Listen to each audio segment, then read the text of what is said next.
कायम रहेंगे। एक नहीं, 1,00,000 मस्जिद बना दो, मगर उसमें नमाज ही न पढ़ी जाए, इमारत कितने दिन तक बाकी रह सकती है? कुछ दिन गुजरेंगे, इमारत खुद ब खुद ढह जाएगी। इस वक्त हम जहां हैं, हमें वहां की फिक्र करनी चाहिए। हमें हैरत होती है, यही वो मुसलमान है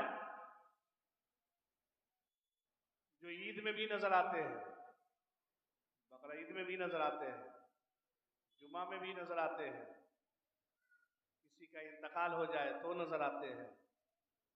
दूसरों की मौत पर नमाजे जनाजा पढ़ने वाले अपनी मौत की तैयारी के लिए मस्जिद में आकर नमाज पढ़ने को तैयार नहीं है।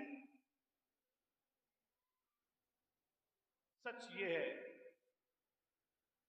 दूसरों की नमाजे जनाजा में नहा धोकर वजू बनाकर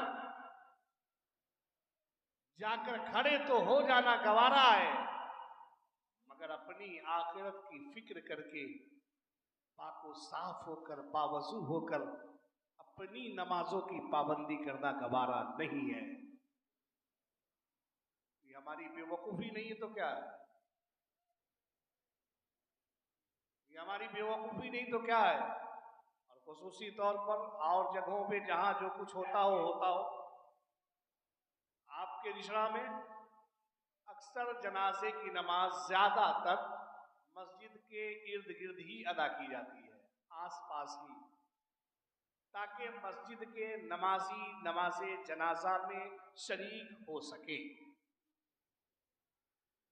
और अक्सर नमाजे जनाजा किसी न किसी नमाज, फर्ज नमाज के बाद ही पढ़ी जाती है।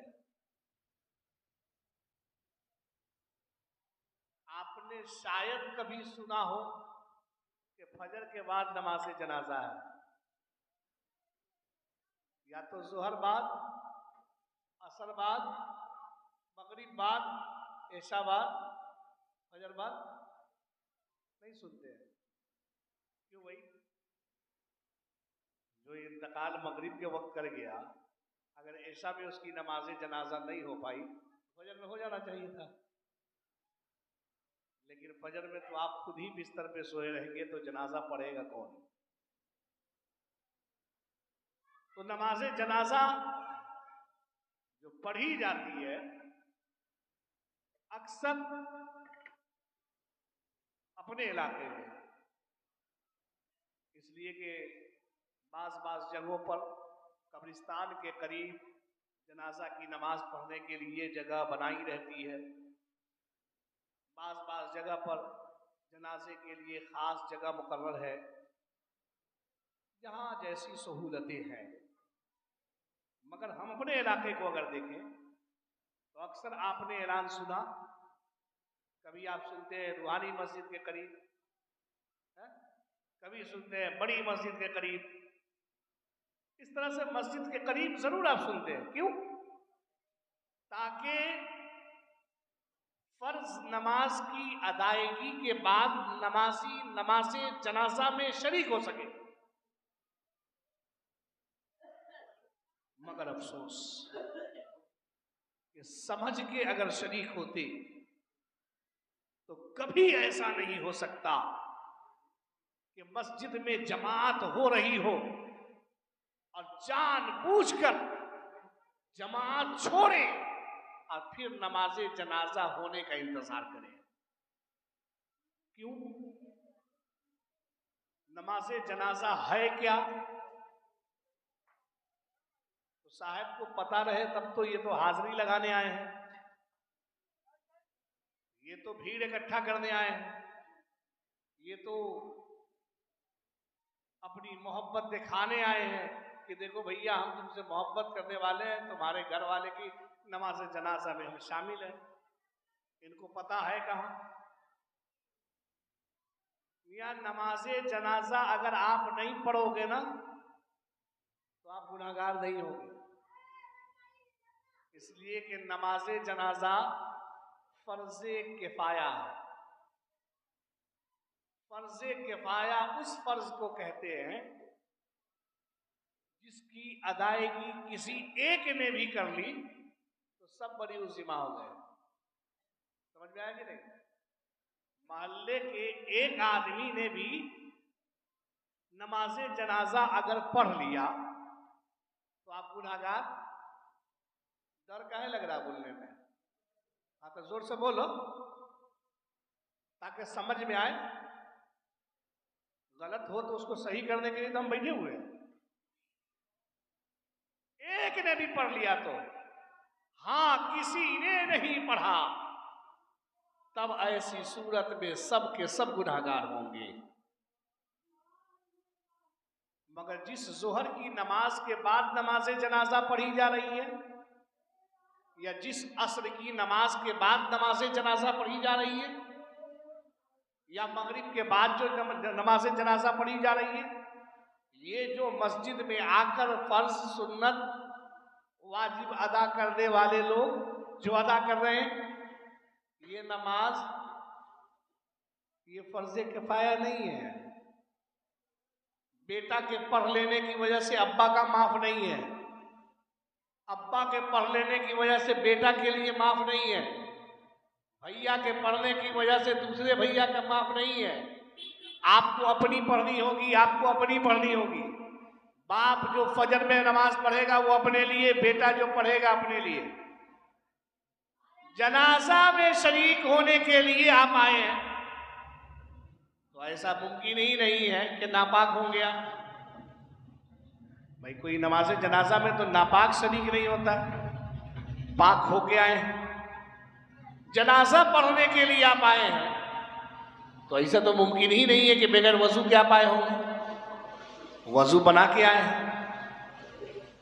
रोज जो नमाज पढ़ी जाती है, जब उसकी दुआ, उसमें पढ़ी जाने वाली दुआ, उसमें पढ़े जाने वाले दुरूद वो आपको याद नहीं है तो जनाजा वाला कहां से याद होगा आपको? आप हाजिरी लगाने आए मियां, इसीलिए पाक साफ हैं, बावजू हैं, मगर कभी अपने आप पर गौर कीजिए कि आखिर कौन सी बदअमली है हमारी कि हम मस्जिद के दरवाजे तक तो आ सके मगर दरवाजे के अंदर तक न जा सके, बाहर ही खड़े रहे। शर्म आती है देखकर, उन लोगों को गैरत आती है कि वो इंतजार कर रहे हैं कि कब नमाज खत्म होगी। उन्हें मालूम है कि हम जितनी भी भीड़ लगा लें, बावजूद इसके जब तक जमात नहीं हो जाएगी, जब तक सब लोग सुन्नत से फारिग नहीं हो जाएंगे, तब तक नमाज जनाजा नहीं होगी। मगर बावजूद इसके खड़े रहना रोड पर गवारा है। और हद तो ये है कि जितनी देर खड़े रहेंगे, चुप रहने की तो बात ही नहीं है, चुप रहने का तो सवाल ही नहीं है। इसलिए कि इंसान की फितरत में है, वो हर वक्त कुछ ना कुछ करेगा। ये इंसान की फितरत में हर वक्त कुछ ना कुछ करेगा। आप गौर कीजिएगा तो समझ में आएगा, हर आदमी हर वक्त कुछ ना कुछ कर रहा है। कोई बोल रहा है, कोई सुन रहा है, कोई देख रहा है, कोई खड़ा है, कोई बैठा है, कोई सोया है, कुछ ना कुछ करेगा। तो ये जब बाहर में खड़े हैं तो चुपचाप थोड़ी खड़े रहेंगे, ये शुरू हो जाएंगे। और शुरू होंगे तो अल्लाह की पनाह, दूसरों की तारीफ तो इनकी जुबान से निकल ही नहीं सकती है। शुरू हो गए, फलां ने बिल्डिंग बना लिया, देखो। बहुत तो ऐसे मिल जाएंगे कि जिसकी नमाज़े जनाजा पढ़ने आए हैं ना, उसी की बुराई कर रहे हैं। देखिए मर गया ना, आज पड़ा है, आज कोई है उसका साथ देने वाला, जमीन के लिए ऐसे किया था, बिल्डिंग के लिए ऐसे किया था, फलां से झगड़ा ऐसे किया था, तुम उसके लिए दुआए मगफिरत करने आए हो या उसकी बुराई करने आए हो? एक तो ये कि जनाजा में आए और अपनी जो तुम्हारी नमाज तुम पर फर्ज है उसकी अदायगी के लिए मस्जिद में नहीं आए, ये तो कसूर तुम्हारा है ही, ये तो गलती है ही।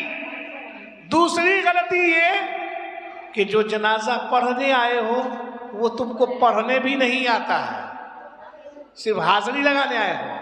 और तीसरी गलती ये कि जिस मुसलमान भाई के साथ तुम्हें भलाई करनी चाहिए था तुम उसी की ऐबजोई कर रहे हो, उसी की बुराई कर रहे हो, हालांकि उसके अंदर वो सारे अयूब नहीं है, उसने अपनी जिंदगी अच्छी गुजारी है, मगर ऐब निकालने वाले शुरू हो गए। अगर बहुत ज्यादा मेहरबान होगी, मुर्दे को अगर छोड़ दिया तो उसके घर वाले को, अभी बेटा नहीं आया है ना, अभी वो फ्लाइट से उतरने वाला है, ये सारा मामला कहाँ हो रहा है? मुर्दा सामने है, देख रहे हैं अपनी आंख से कि कोई कफन में लिपटा हुआ खाट पे पड़ा है, उसे देखने के बाद भी जमीर इतना मुर्दा है कि जागने को तैयार नहीं है।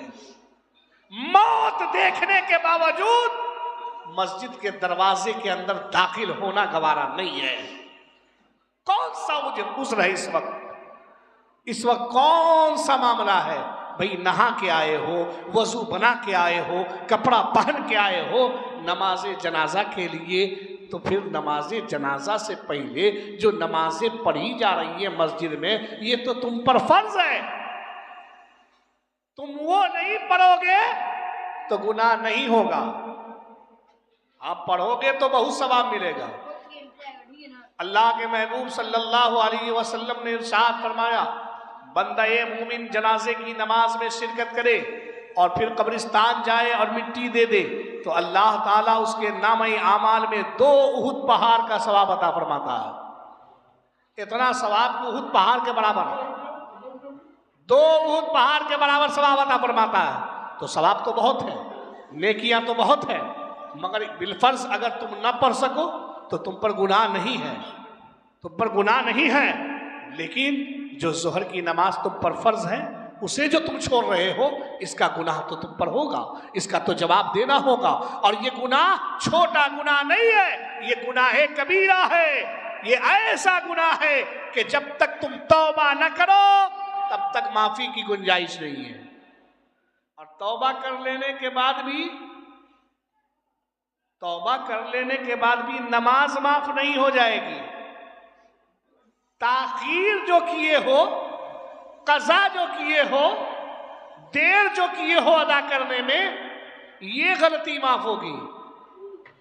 लेकिन जो नहीं पढ़ी है नमाज़ें, उसे तुम्हें पढ़ना होगा तौबा कर लेने के बाद भी। मतलब ये कि एक आदमी 20 साल से नमाज नहीं पढ़ रहा था, 20 साल बाद उसको ख्याल आया, बालिग होने के 20 साल तक नमाज नहीं पढ़ा, भाई बलूगियत के बाद तो नमाज उस पर फर्ज हो गई, 20 साल तक नहीं पढ़ा, 20 साल के बाद तौबा कर लिया कि अब तौबा करते हैं, आज से नमाज पढ़ेंगे।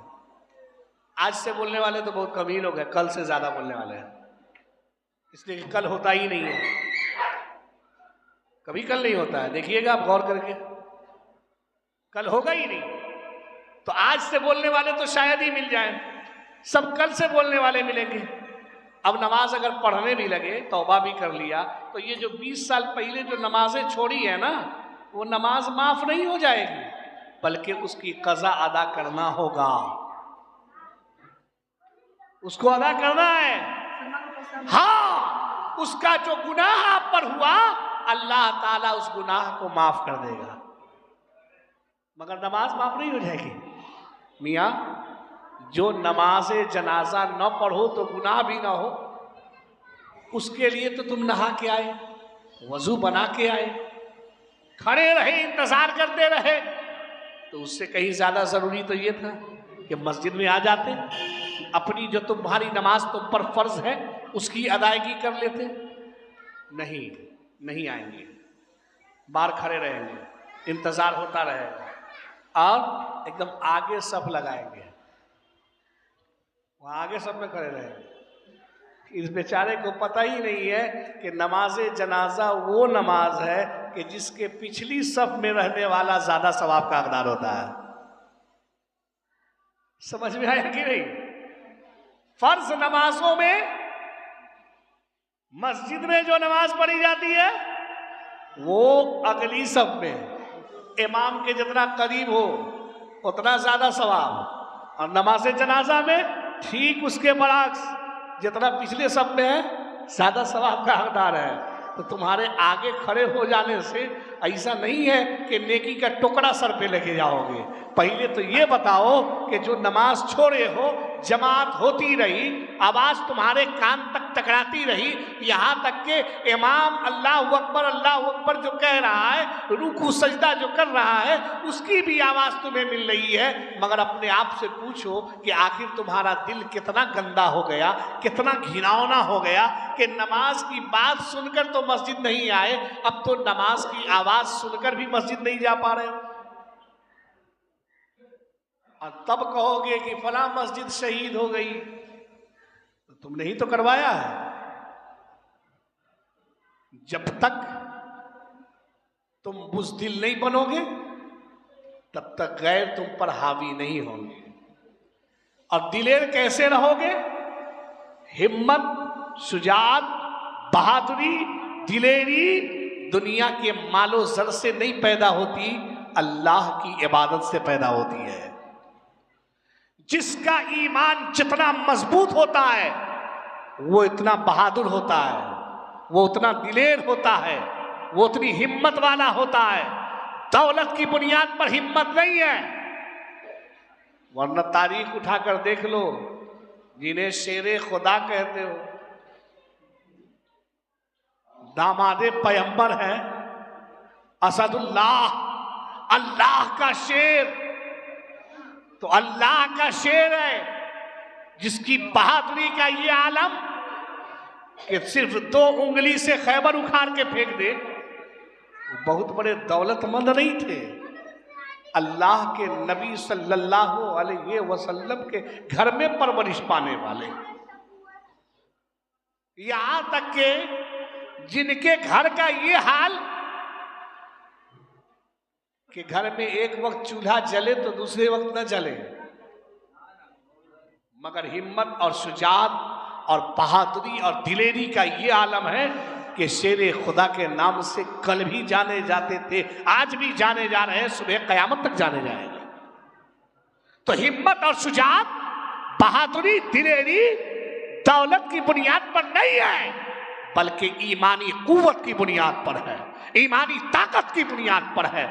जब खुद अपनी नमाज तुम छोड़े रहोगे, तुम्हारी ईमानी ताकत कहां तुम्हें हासिल होगी? सच ये है कि जितना दीन से दूर होगे उतना ही बुज़दिल बनते जाओगे, और जितने बुज़दिल बनोगे उतने ही गैर तुम पर हावी होते जाएंगे, और फिर कल होकर चीखोगे, चिल्लाओगे तो कोई पुरसाने हाल नहीं होगा। मस्जिद शहीद कर दी गई, अब उसका हमको बहुत गुस्सा है। हाँ, 1992 में हुआ, लेकिन हम लोग अभी तक नहीं भूले हैं। मत भूलिए, खुदा करे कि आप ही नहीं, आने वाली नस्ल भी न भूले। लेकिन न भूलने का मतलब फसाद करना नहीं है, न भूलने का मतलब अल्लाह के घर को आबाद करने का है। न भूलने का ये मतलब है, वरना दुश्मन तो चाह ही रहा है। लोगों की नजर तो है ही कि मुसलमान छोटी सी गलती करे, बहाना बन जाए। देखा नहीं, सिर्फ एक लफ्ज आई लव मोहम्मद के नाम पर न जाने कितने मुसलमानों को सलाखों के पीछे भेज दिया गया। नहीं देखा अपनी आंखों से? बहाना बनाया गया, न जाने कितने की जमीनों जायदाद को हड़प कर लिया गया। तो दुश्मन तो टारगेट में है, तुम तो निशाने पे हो। बहाना मिले और किस बहाने से तुम्हें निपट लिया जाए। इसलिए खुदारा अक्ल और शऊर से काम लेने की कोशिश करो। मत भूलो कि हम एक जिम्मेदार मुसलमान हैं। सिर्फ नाम के मुसलमान नहीं, जिम्मेदार बनिए, होशमंद बनिए। क्यों? क्योंकि कौम का एक हिस्सा है आप। आपकी तकलीफ पूरी कौम की तकलीफ है, पूरी मिल्लत की तकलीफ है, समाज की तकलीफ है। इसलिए खुदारा जिस हिकमत से असल काम हो सकता है उसे कीजिएगा। रोड पर नमाज पढ़ने से आपको रोक दिया जा रहा है, कैसे नहीं रोका जाएगा? मस्जिद भरिएगा नहीं, रोड पर जाइएगा तो दुश्मन भी तो देख रहा है कि इनकी हालत, ये जो नमाज जुमा को पढ़ने आते हैं ये इतने वफादार होते तो पंजवक्ता भी तो इनकी मस्जिद में ऐसी भीड़ होती। उनको नजर नहीं आ रहा है, वो सब देख रहा है। उसे भी मालूम है कि आप कितने गैरतमंद हो, वो सब जान रहा है। इसलिए आपकी कमजोरी का नतीजा है कि आपकी इबादत करने पर, आपकी इबादत करने पर जो आप पर जुल्म और बर्बरियत किया जा रहा है, ये आप ही की कमजोरी का नतीजा है। इबादत खाना आपने बनाया है, अल्लाह का घर आपने बनाया है, अल्लाह की इबादत करने के लिए जगह आपने बनाया है, मगर कितना ख्याल है आपको उसका, कितनी फिक्र है आपको उसकी? यहाँ जुमा को पढ़ने के लिए आ गए, इतने ही मेहरबान हो गए। आपकी हालत इतनी अजब है, इतनी हैरत ज़दा हालत है और फिक्र करने की ज़रूरत है। यकीनन अल्लाह का घर है, वो चाहेगा, जिससे चाहेगा अपना काम ले लेगा। मगर आप अपनी गैरत से पूछो, आप अपने आप से पूछो, मोबाइल के रिचार्ज के लिए रोज़ाना का 10 से 20 रुपया, ये आपकी गैरत है। टीवी का केबल चलाने के लिए रोज़ाना का 10, 20, 50 रुपया, पुड़िया सिगरेट खाने के लिए रोज़ाना 10, 20, 50 रुपया, बच्चे का कैडबेरी दिलाने के लिए 10, 20 रुपया। जुमा के दिन हफ्ते में 7 दिन गुजरने के बाद मस्जिद में आप आए, आपकी गैरत कहाँ है कि अभी भी आपके पॉकेट से वो चुन के निकल रहा है। बल्कि कमेटी वाले कभी कभी नोट दिखाते हैं तो हंसी आती है। हमने कहा चलो वो यहाँ चला दिया है, वहाँ नहीं चला पाएगा। मतलब नोट जो फटा है उसको भी मस्जिद में डाल दो, यहाँ चल जाएगा। धोखा किसको दे रहे हो? किसी कमेटी के आदमी को? धोखा किसको दे रहे हो? इमाम साहब को? नहीं, खुद को धोखा दे रहे हो। तुम्हें एहसास नहीं है, तुम खुदा के घर में धोखा दे रहे हो। याद रखो, इसका अंजाम तो वहां तुम्हें देखना है। तो ये सारे मामला तो अपने साथ है, ये तो हमारे घर के अंदर की बात है ना, ये बाहर की बात नहीं है ना। 10 रुपया हमारी पॉकेट से निकलना मुश्किल होता है मस्जिद के नाम पर। 20 रुपया कह दिया जाए तो कयामत आ जाए। 20 रुपया अगर जुमा को आप दे रहे हो तो रोजाना का कितना एवरेज हुआ? 3 रुपया से भी कम। 7 दिन में अगर 3-3 रुपया रोज होता तो कितना होता? 21 रुपया। 20 भी अगर दे रहे हैं तो एक दिन का एवरेज कितना हुआ? 3 रुपया से भी कम। मोबाइल का खर्चा एक दिन का कितना है? 3 रुपया से कम है? ज्यादा है। टीवी का ज्यादा है। मतलब आपकी नजर में टीवी से भी कमतर है क्या? मोबाइल से भी कमतर है क्या? अरे इससे बदतर हालत है। तो जब हम अपने मजहबी मामलात में खुद गौर नहीं करेंगे, खुद तवज्जो नहीं देंगे, तो गैर से उम्मीद लगाए बैठे हैं क्या? गैर से उम्मीद लगाए बैठे? याद कि हमारी जिम्मेदारी थी, हम खुद एहसास करते, हम खुद जागते, हम खुद होश में आते, लेकिन इसमें हमें कहने की जरूरत है। और जब आया बोले आज ही के दिन फला मस्जिद शहीद हुई थी, इसलिए हम बहुत गम में हैं। एकदम बोलो मत आज, काहे कि गम एक ही दिन रहने वाला है, ये गुस्सा एक ही दिन के लिए होगा। नहीं, ये गम तो हमेशा के लिए सीने में पेवस्त हो जाना चाहिए कि हमारी एक मस्जिद नहीं अनेक मस्जिद शहीद कर दी गई। कहीं ऐसा न हो कि हमारे इलाके में भी वो नौबत आ जाए। इसलिए हमें हर लम्हा अपनी मस्जिद को आबाद करने के लिए तैयार रहना है। अगर 5 वक्त किसी इबादत खाने की देख रेख होती रहेगी तो जालिम के अंदर ताकत नहीं है कि नजर उठा के देख सके। मगर हैरत है, हम जो मस्जिद है उसको बचाने की कोशिश नहीं करेंगे। कुछ बेचारे अकलमंद लोग पैदा हो गए, चिंगारी को शोला बना रहे हैं, चिंगारी को शोला बना रहे हैं, और हर चार जानिब निशाने पर मुसलमान है। कहीं भी मुसलमान बचा नहीं है, किसी भी हिकमत में मुसलमान बचा नहीं है, चाहे जितनी साजिशें इस वक्त हो रही है। मगर हमारा नौजवान अल्लाह की पनाह है, गैर जिसके धर्म का ठिकाना नहीं, यार जिसके यहाँ पेशाब पाखाना करने के बाद धोने की तमीज उसका मजहब नहीं सिखाया हो, जिसके यहाँ पेशाब करने के बाद पेशाब करने की जगह नहीं धोता, हाथ धोता है। अनेक को दिखा देंगे हम, पेशाब करके आया, जहां से पेशाब निकला वो नहीं धोया, अपना हाथ धो रहा है इसी से करके। जो इतनी बदतर लोग हैं वो आज अपने धर्म के मामले में इतना मजबूत हो गए, जिनके धर्म का कोई ठिकाना नहीं। और आप तो मजहबी इस्लाम के मानने वाले हो, एक पाकीज़ा मजहब के मानने वाले हो, तो आपके मजहब के मामले में आपकी एक्टिविटी कितनी होनी चाहिए, आपको कितना होशियार होना चाहिए। मगर आप करेंगे क्या? आप बहुत ज्यादा मेहरबान होंगे तो रात के 12 बजे एक बाइक निकालेंगे, 3 आदमी बैठेंगे, जीटी रोड से लेके दिल्ली रोड तक घूमते रहेंगे। ये आप करेंगे क्यों? क्योंकि किताबों का मुताला का शौक आपके अंदर नहीं है।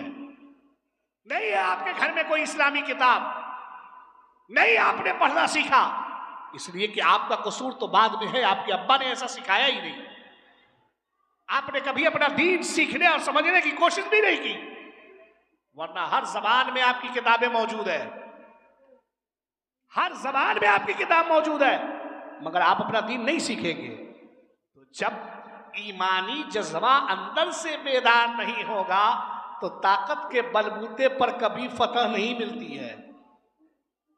और जो ये कह रहे हैं कि हम 40% हो जाएंगे तो ये कर देंगे, मैं जिम्मेदारी के साथ कहता हूं 40% नहीं, तुम अगर 100 में 90% भी हो जाओगे और बुज़दिल रहोगे तो कुछ नहीं कर पाओगे। परसेंटेज मत दिखाओ, तुम परसेंटेज आज दिखाओगे, तारीख उठाकर देखो, जब अरब की सरजमीन पर फकत 40 मुसलमान थे तो उन 40 मुसलमानों ने साबित कर दिया कि ताकत की बुनियाद पर, मेजॉरिटी की बुनियाद पर फतह और कामयाबी नहीं मिलती है, खुदा की नुसरत की बुनियाद पर कामयाबी मिला करती है। तो इसलिए परसेंटेज के चक्कर में मत जाओ, कितना परसेंट हम बढ़ गए हैं, बढ़ के किए क्या हो, कितने मुसलमान बचे हो, कितना ईमान बचा है, कितना ठीक हो। तुम्हारी असलियत तुम्हारे सामने जब खोल कर रखी जाती है तो तुम्हें बहुत बुरा लगता है। जिस नमाज जनाजा को पढ़ने के लिए नहा धो के आते हो ना, उसकी नीयत भी तुमको नहीं मालूम है, ये तुम्हारी असलियत है। नहीं सीखोगे, तुम नहीं सीखोगे, ये तुम्हारी असलियत है। तुमको ये भी पता नहीं है कि कितनी तकबीरें कही जाएगी, तुमको ये भी पता नहीं है कि नमाज जनाजा में कौन सी दुआ पढ़ी जाएगी। यह है तुम्हारी असलियत। मौत के बाद तो छोड़ो यार, तुमको तो जिंदगी में जीने का सलीका नहीं मालूम है, तो क्या तुम्हारे घर जाके सिखाया जाए, कैसे आगाह किया जाए, कैसे बताया जाए? क्यों है ऐसा? वजह सिर्फ एक है कि हम इस खुशफहमी में मुब्तला हैं, हम तो बस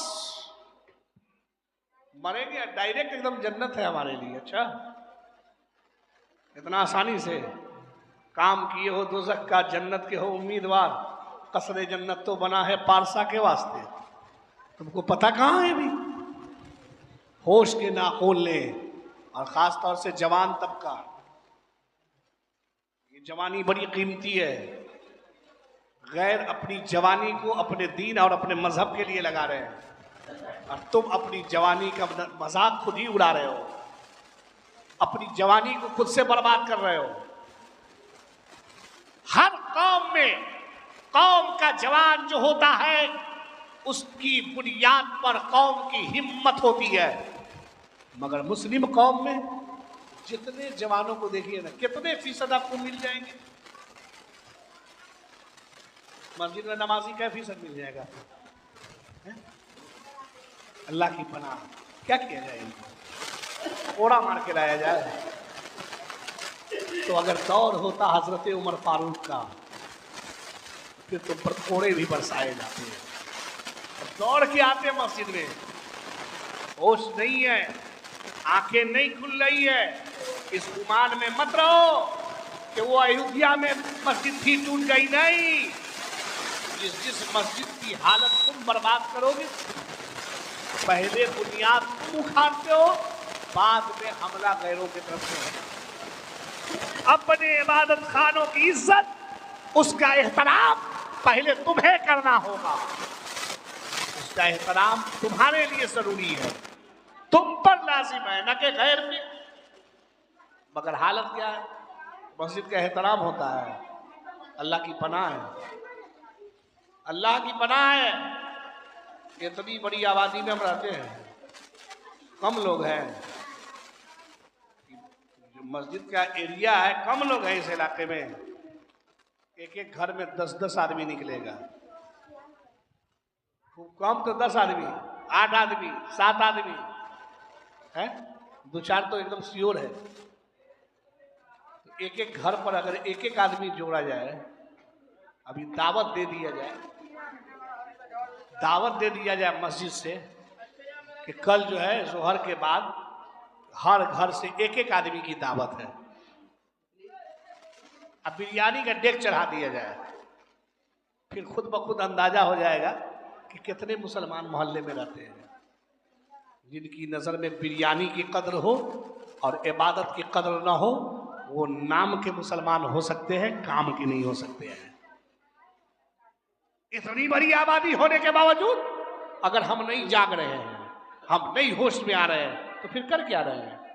अब फिर कहेंगे हाँ, आज ही के दिन फला मस्जिद शहीद हुई थी, बड़ी अफसोस की बात है, काला पट्टी इसीलिए न हम बांध लिए। तो तूने काला पट्टी बांध लेने से अब क्या हो जाएगा?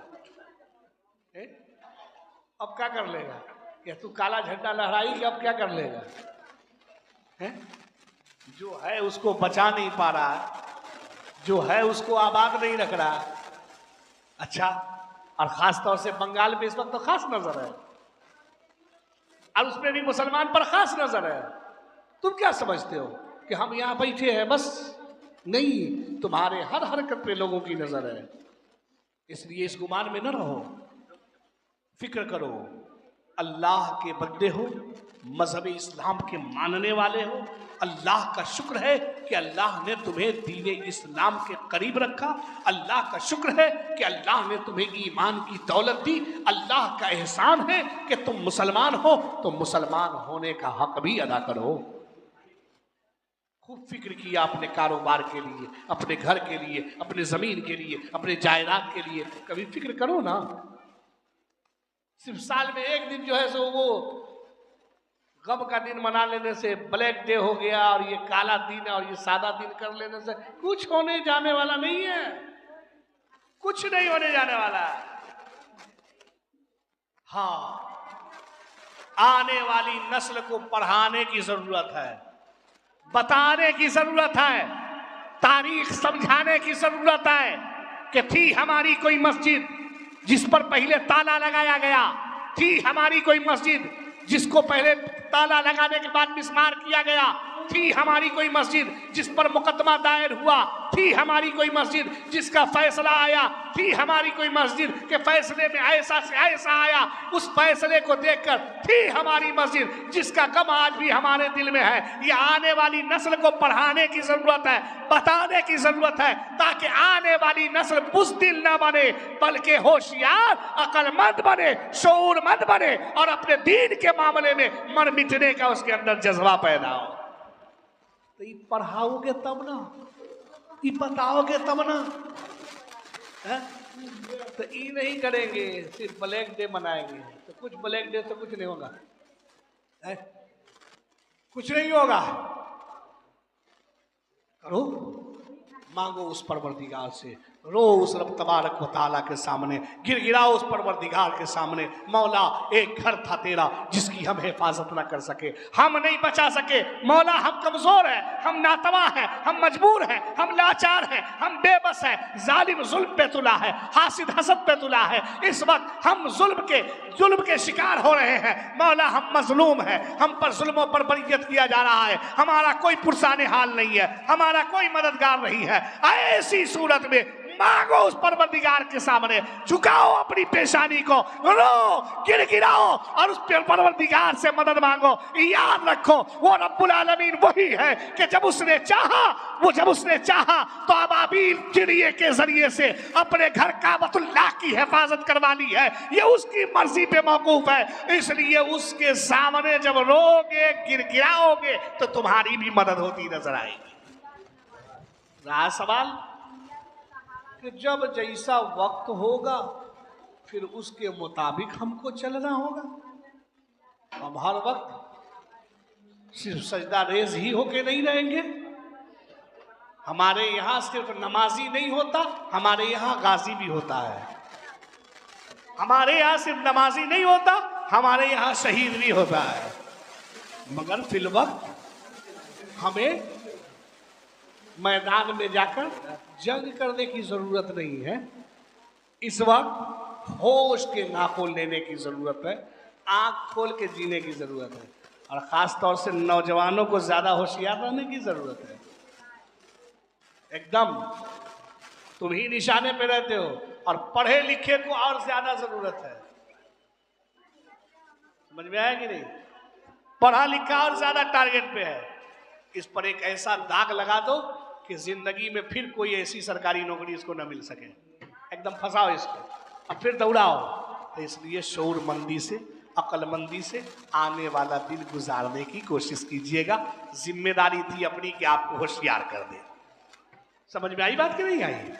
जिम्मेदारी थी इसलिए कि कौम का जब नुकसान होने वाला हो तो कौम को वक्त से पहले आगाह करना, और उस आगाह करने के लिए मस्जिद के मेहराबों मेंबर ही होते हैं जहां कौम के ज़्यादातर लोग इकट्ठा होते हैं। ये अलग बात है कि आपकी नज़र में हो सकता है कि फिर आप उसको दाग दीजिएगा कि मौलाना सियासत कर रहे हैं और सियासी बोली बोल रहे हैं। तो ये सियासत वो सियासत है जो सियासत सिद्दीक़ अकबर ने किया था, जो फारूक आज़म ने किया था, जो उस्मान गनी ने किया था, जो मौला अली ने किया था। ये सियासत तो ज़रूर है लेकिन आज के दौर की सियासत नहीं है, ये खुलफा के ज़माने वाली सियासत है। अल्लाह ताला शऊर अता फरमाए। खड़े हो जाइए, सब सीधी कीजिए, सुन्नत अदा कर लीजिए।